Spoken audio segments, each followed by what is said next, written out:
Welcome back to Afternoon Live. Well, now it's the time for the lady that we've been waiting for all afternoon. Ladies and gentlemen, please welcome Kim Wilde. Come on in. How are you, Kim? Nice to see you. Take a pew there. Well, I heard that this wonderful musical, Tommy, that you're in, life is going to change now in February next month because that's the end of the run, isn't it? End of the run, yeah. Yeah. Heaven knows what you're going to get up to after that. Could be something very personal, I wonder, but I think I'll ask you that one later on. Okay. Yeah. How did it all start for you? Because, of course, we all know that you have very famous parents, and in a sense, is it an advantage or a disadvantage when you're starting off? I think it was different for me, really, because I have to say it was an advantage in more ways than one, because Kids in America was written by my father Marty and my brother Ricky. So there were sort of hidden, you know, advantages as well as the more obvious ones. And also, at the time, obviously people were sort of comparing me a lot to my dad and saying I was just getting on the bandwagon, perhaps not really believing that I had a real commitment to music. It's so unfair, isn't it? 17 years down the line, and 8 shows a week in the West End, and I think perhaps, you know, I've made my point. But, you know, it's to be expected. It always happens to famous offspring. But I think so very unfair on the offspring of famous people, isn't it? Well, I think actually it was good for me because it just made me pull my finger out. I became a songwriter, which I wasn't when Kids in America was written, and you know, co-wrote a lot of my hits with Ricky. You Came and various other songs that I did well, and it kind of spurred me on. You know, it's like it spurred me on, definitely. Did it? Yeah. So there's an advantage at the end of the road. Yeah. Tommy, what's Tommy about for the benefit of those who haven't seen it? You know, I always get my words really confused when people ask me what Tommy is about, because for me it works at so many different levels. Yeah. And it's a very, you know, it's a tragic story, but it has a really sort of profound sort of effect on me, because it's very much about fame and the rejection of fame. Yeah. Not that I'm about to reject fame completely, but it puts it sort of it puts it in the spotlight, and it questions it. It asks lots of questions. And it's about about a young kid who's deaf. Yes, and blind. he becomes traumatized, and then becomes a big sort of rock star. We have a tiny clip, so why don't we take a look at that now? Okay, yeah. Can you hear me? What do I surmise? That you feel me through my temper. Rise, rise, rise, rise, rise, rise, rise, rise, rise, rise, rise, rise.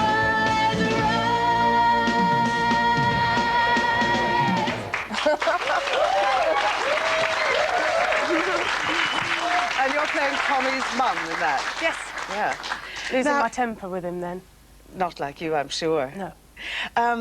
What about Kids in America, though? You mentioned that earlier. That was the first big hit quite a long time ago, and it got to #2. Yeah. Then, of course, after that, you had several other hits that were huge and got to #1. But how did you feel at that moment when, you know, there you were, very nearly at the top, and yet it only made it to #2?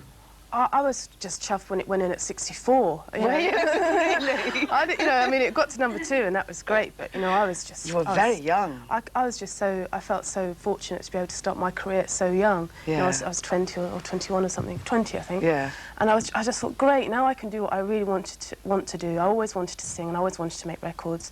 And I felt very much that I was starting my career. I knew it was the beginning of my career, and I just went for it. As soon as I got some reaction, as soon as we had Kids in America in the charts, that was it. I hurtled into my career, and I didn't stop until very recently. Well, let's go back. Let's stay with Kids in America for a minute, because we've got a tiny clip. Would you like to go back in time? Take a look. Here we go. Hot shot, give me no problems. Much later, baby, you'll be saying never mind. You know life is cruel, life is never kind. Hard to make a new story, kind hard to gravity glory. We're the kids in America, we're the kids in America. Everybody listen to the music go round. Did you hear them there? Yeah, the Kids in America. Whoa. Lovely. But Tommy, I want to go back to that for a special reason, because Tommy has become, for you, as I understand it, not just a huge success in your career, but there's a love story as well. Yeah. That's where you met him. Yeah. How? Poor Hal. remember, Famous wife, famous father-in-law, famous mother-in-law. How does he hack it? Well, he didn't really know much about Kim Wilde because, bless his heart, he's never even been to a pop concert. What do you have in common? So he didn't know who Kim Wilde was. So I walk into rehearsal rooms, he hears that there's some chick coming in who's apparently some big pop star, and he's not impressed. And especially because I turned up late for rehearsals the very first day, I was mortified because I hate being late. And he passed comment about it in a rather smug way and sort of, you know, gave me the look up and down, unimpressed, I felt. Oh, But, the you know, sod. no, he was just didn't know me from Adam, and that was fine. I didn't know him, and I didn't know anyone in the cast, and I was very nervous. This was a year ago, really, today, more or less. A bit of a whirlwind. Yeah, and then... Love at first sight, maybe? I think it was, in a way. I mean, I think probably the sound of his voice and the way he looked, and very quickly as the weeks progressed through rehearsals. I mean, I was very focused on rehearsal and Tommy because I'd never done a musical before. There you are on your wedding day, by the way. You're on screen right now. Look at that, folks. Oh, that really is an one. Oh. You're not going to start to weep, are you?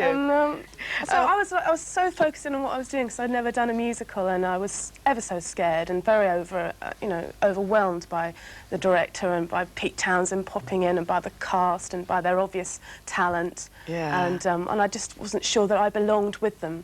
So I was really concentrating on that. But, you know, Hal shone through all the time. And do you think that in order, because there are lots of people watching today who are probably in the middle of a relationship or the start or they're getting fed up, I mean, my goodness, don't make me think about it, but do you think that you have to be ready to fall in love, or is it that Mr. Right can come along at any stage? Well, I think it's an interesting question. I certainly feel that, when I met Hal that I was ready to meet Hal. I'd already made a decision in my private life to stop dating. People like Chris Evans? Oh, come on. And to stop dating. And as I was saying. And I just thought, well, you know, I don't really want to date. If I'm going to fall in love, I'll fall in love, but I don't really want any in between. And I simply wasn't... I just put romance off the agenda just prior to meeting Hal, which is very curious because, of course, just as I put it off the agenda, having had it very much on the agenda, I have to say, almost all through my 20s. Yeah. And then suddenly we fell in love.